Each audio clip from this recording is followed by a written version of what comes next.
The Hegemony's War Council had never encountered a species quite like humanity. Admiral Vextar flexed his forearms in frustration as he reviewed the intelligence reports floating before him in his command chamber. Every other civilization in the galaxy had followed the same predictable pattern: initial resistance, negotiations, and finally, capitulation to the superior might of the Galactic Hegemony. But not these humans. "Send the final ultimatum," Vextar commanded his communications officer, a thin-limbed Zelthran whose bioluminescent patches flickered nervously. Perhaps they simply didn't understand the first 17 messages. The transmission beam fired toward the third planet of this unremarkable star system. The message was clear and had been translated into every known human language: surrender unconditionally within one solar rotation, or face complete annihilation. The Hegemony's first fleet, 3,000 vessels strong, awaited the humans' response from just beyond the orbit of their outermost planet. Hours passed in silence. Captain Sarah Chen floated in the zero-gravity command center of Terra Station, humanity's largest orbital defense platform.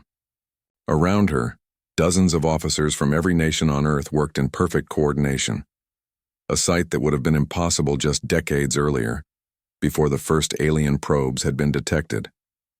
"Ma'am," called Lieutenant Kowalski from the communications array, "we're receiving another transmission from the alien fleet."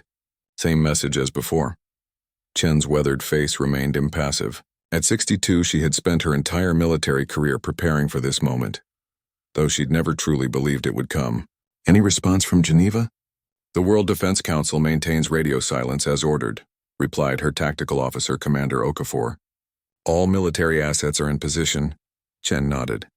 The plan was simple in its audacity and terrifying in its implications. No negotiations. No pleas for mercy.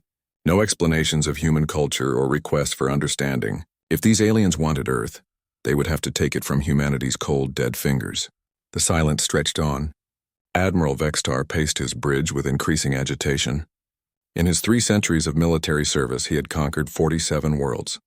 Every species eventually broke.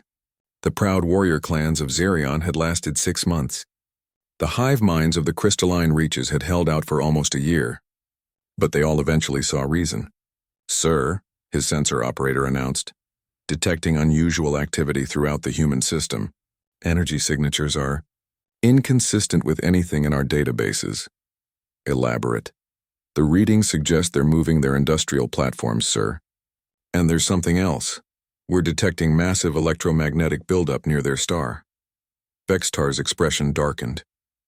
The humans were up to something, but what could they possibly hope to accomplish against the might of the Hegemony?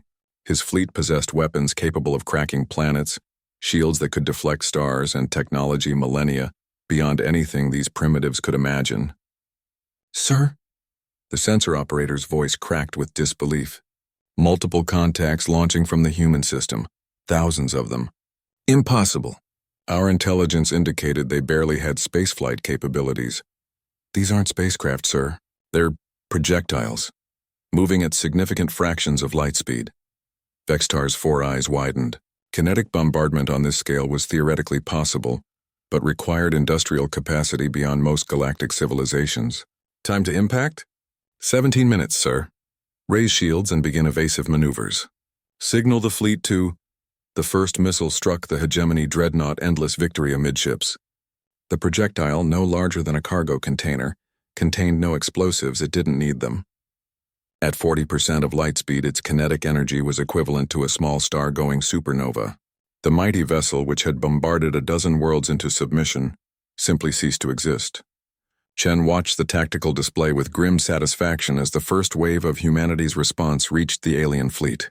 Each missile represented decades of preparation, countless resources, and the collective will of an entire species that refused to kneel. "Wave 2 launching," reported Okafor. "The mass drivers on Luna and Mars are cycling up." "Good. Signal all platforms. Maintain radio silence. Let our actions speak for us." The Hegemony fleet scrambled to respond, but they were not prepared for humanity's approach to warfare. Most civilizations fought with energy weapons, shields, and conventional tactics. Humans had studied the problem differently. They had turned their entire solar system into a weapon. Every asteroid, every moon, every orbital platform had been retrofitted with magnetic acceleration systems.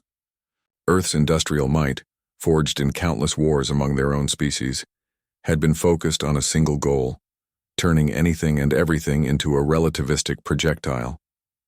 Admiral Vextar watched in horror as his supposedly invincible fleet was systematically destroyed by what amounted to very advanced rocks. His shields, designed to stop energy weapons, offered minimal protection against kinetic impactors moving at such velocities. "Sir, we're receiving a communication from the human system," his communications officer announced, mandibles clicking with terror. "Finally. Perhaps they wish to negotiate." "No, sir. It's just coordinates." "Coordinates to what?"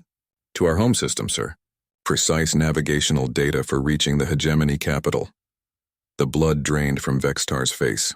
The humans weren't just defending themselves, they were sending a message. "We know where you live."